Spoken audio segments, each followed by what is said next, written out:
Our Majority Leader, the ladies and gentlemen of the Senate, I rise today on a matter of personal and collective privilege to address a pressing issue of utmost national importance. For far too long, our Filipino people have been left uncertain, confused, deliberately kept in the dark regarding the true intentions behind the continuing and increasingly belligerent efforts to append the new Senate leadership and, worse, to amend the Constitution.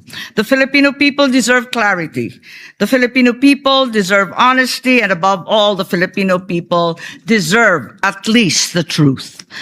Madam President, today I will not rely solely on my own words. I will present before this chamber a short video containing documentation, footage, and statements directly connected to the ongoing efforts toward term extension and charter change.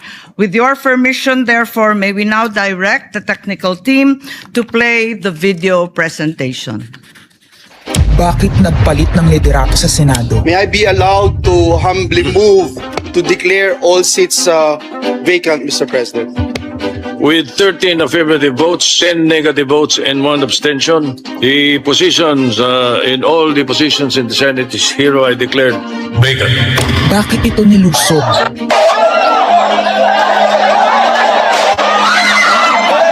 Bakit patuloy ang pananakot? Talagang garapalan, obvious na obvious, iniisa-isa ang majority. Bakit may panggigipit? Pinakakasuhan ng Ombudsman si Senator Rodante Marcoleta ng plunder at indirect bribery.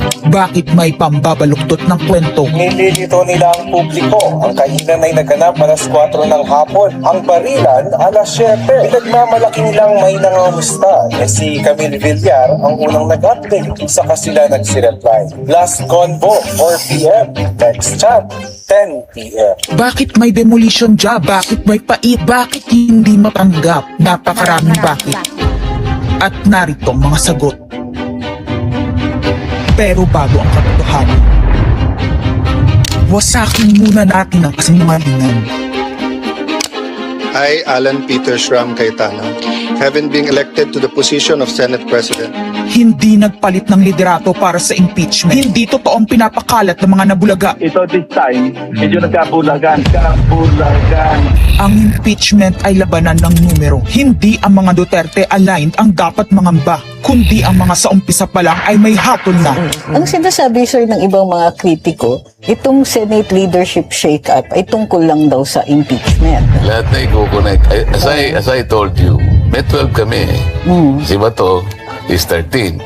So kahit nawala naman siya, ang pinag-uusapan